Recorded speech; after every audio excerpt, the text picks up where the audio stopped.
big ScreenFish welcome to Tyler Mckenzie Evans, writer and director of the short film Sea Star. Welcome, Tyler. Thank you for having me. Thank you for being here. I really enjoyed your film. It was visually stunning. Such a sad but also cathartic and sweet story. I really enjoyed it. Thank you. Yeah, I appreciate that. It was, kind of something that I built over the past couple of years, I guess. It's been since I started writing it. Wow. Well, this film does explore the relationship between swimming and generational trauma within the Black community or Black communities. Where did this idea come from? Why did you want to cover this topic? Yeah, I mean, I think the first kind of idea that um I was kind of thinking about was, our relationship, when I say our, it's the Black community's relationship with water. Um, and, I think my dad and my mom forced me and my brother to go through swimming lessons at an early age. And, I don't think I realized until maybe 10 years ago that my dad himself doesn't know how to swim. Um, and I think that kind of, inspired, like he was kind of like the main inspiration behind the story about, this older Black man learning how to swim with all these kids. But it's also just like, going into the research of, I think, I think the kind of disproportion of like racial disparity when it comes to swimming and swimming pools. I think I saw something when I was doing my research as 5 times more likely for Black children to drown than it was for white kids. So I think that kind of I think I realized I knew I had something when I kind of did my research into the subject matter. Mm-hmm. Well, when we do meet your protagonist, Chris, he is emerging from a bathtub in a panicked state. By the way, what a visceral image. Oh my gosh. That's such a lovely, oh, not a lovely, but beautiful, visceral image to start your film with. Hmm. But he's in this panic state. I know you mentioned that it's inspired by your own family stories and experience, but going deeper, why did you want to tell this story from the perspective of a Black man? I mean, I think for me it was about, I think shared like history in terms of my dad. My dad was, I think someone that was not taught how to swim because of, I think just the things that his father faced, my grandfather. I think there's a lot of generational trauma tied to that experience. I've had, people within my family. I think my grandfather's brother drowned. My mom's uncle's father, like she's like her uncle's father drowned and he witnessed that. And it's just like, those things are kind of passed down to their kids where like you can't come close to water because I saw this happen. And, Hmm. it is one of those things where um I think it's just like the trauma of that, but I think that also goes into like the times of slavery where, I think a lot of Black people were being shipped but were literally being um, sent overseas and they were drowning on those ships. So Hmm. there is a lot of kind of like interconnection with that stuff, and I felt like this story wouldn't have bode as well, if it was a white protagonist versus a Black one. Of course, of course. Well, what I loved about this film is how we are actually pulled in to Chris's grief. He is embarrassed, he's scared, he is oscillating between reality and painful memories. The scene with his wife at dinner was so uncomfortable to watch in like a sad, this poor man way. And you see his wife is like trying to encourage him and like, hey, honey, I'm here for you. It's fine. But even in such an intimate environment with your wife, with his wife, he can't even look her in the eye. Mhm. That was Yeah. just so, so sad. Hmm. Um, so the silence as an intentional theme is what I took away Hmm. from one aspect of the film. There's barely any dialogue. Was that to sort of demonstrate how challenging, if not impossible, it is for Black men to speak about their troubles? Yeah, I mean, I think you kind of, um, you know, got the right idea. I think for me, I have so many, even myself, like I'm going through therapy for it. It's just like I have so many reticent black men in my life, these people that don't want to talk about their feelings. And I'm going through therapy myself to even, open up about that stuff because it is something that I deal with. And I think that has to do with,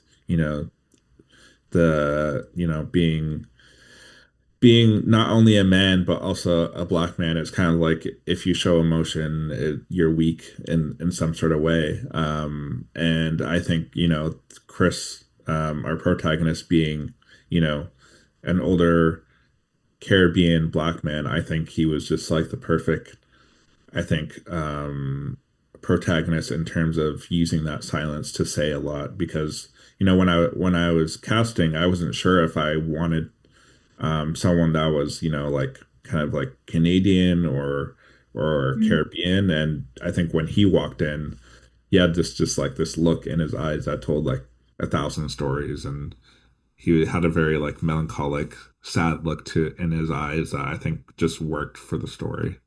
Mm-hmm, mm-hmm. He does. John Phillips gives such a great performance.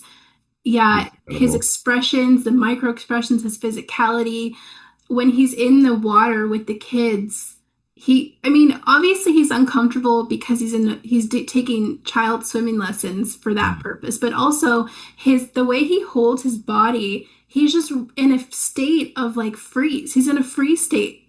Yeah. And he does so good at that. He's so great at Yeah. that. Yeah, he was I mean he was I think he knew how to embody the character really well. Like I mean we had a few conversations about, I think what it was, and he's been through that experience himself, and I think he just kind of knew what he had to do. So I think it was just perfect synergy with both of us. Well, kind of jumping off that comment, how did you two collaborate to capture the tension between the fear and overcoming? Mhm. I think it was I'm I don't really particularly love to like I love to give like small notes, but I think when I I think casting is 90% of the work.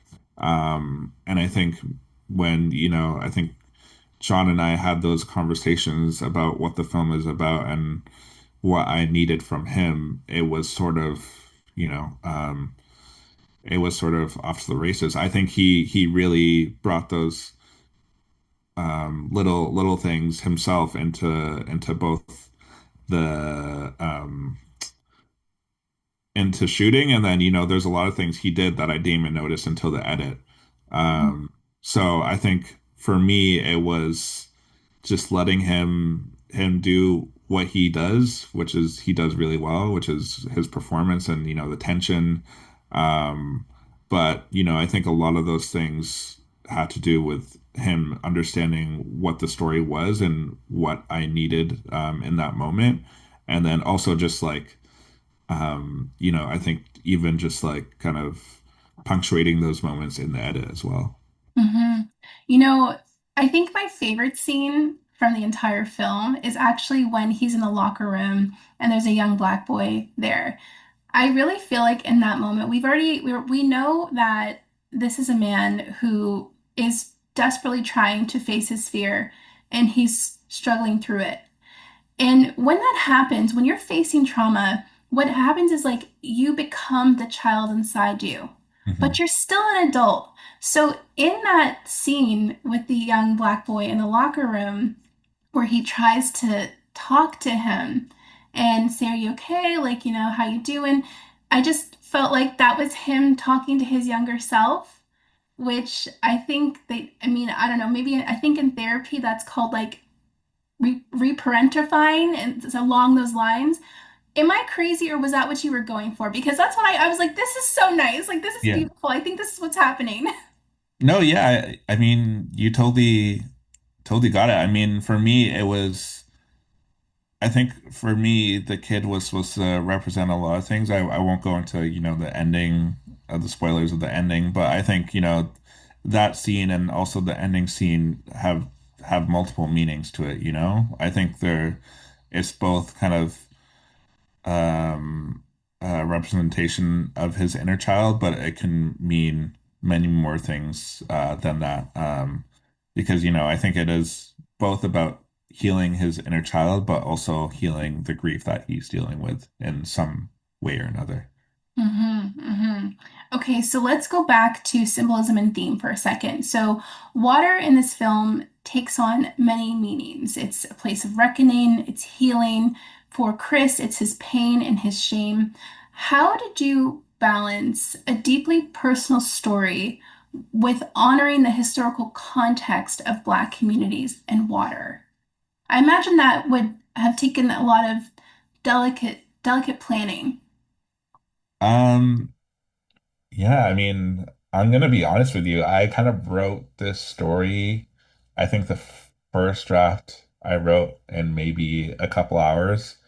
Um, and there wasn't a lot of changes from there, but I think more so I was doing the research before I wrote anything, which I think was, integral to this story and, you know, both my family's experience and, what I was looking up.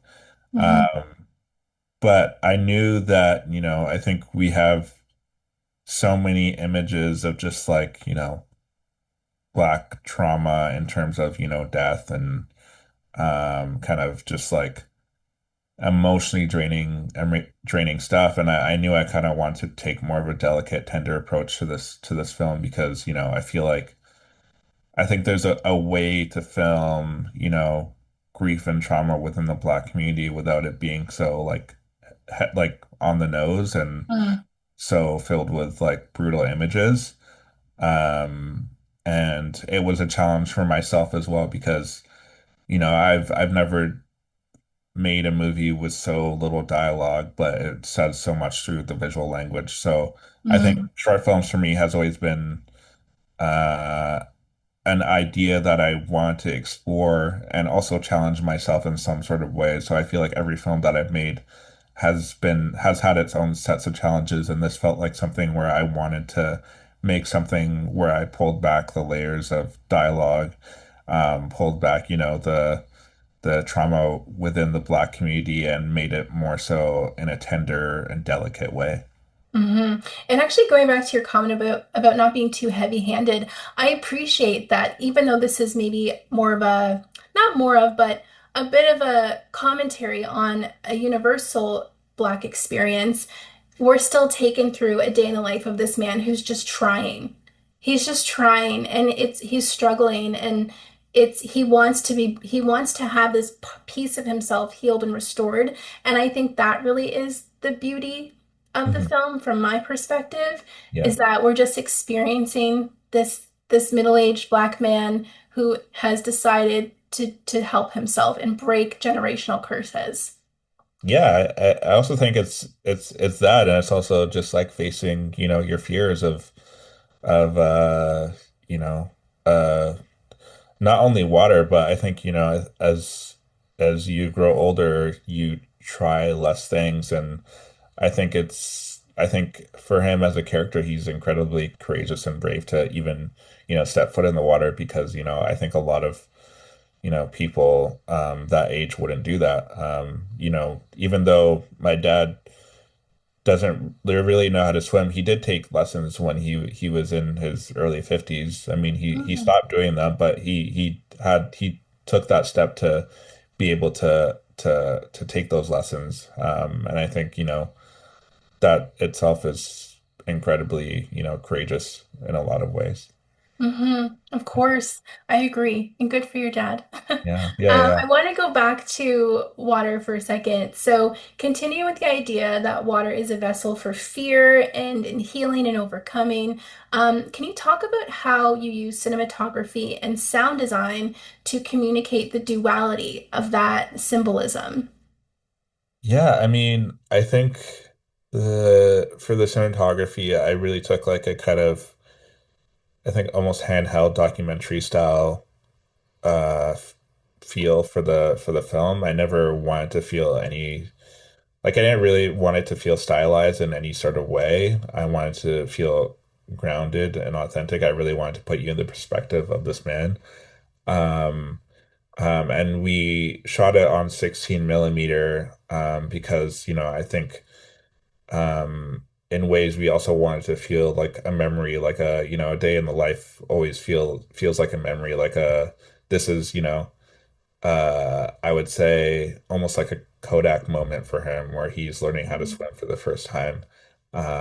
So I think, I've always wanted to shoot on film and nothing that I've made before this was really calling for that. And this film really felt like it needed that, which helped I think helped elevate the film in a lot of ways. And in terms of the sound design, I think if you watch the film, there's a lot of things where he's at a moment of peace, and you can kind of hear the water running or the birds chirping.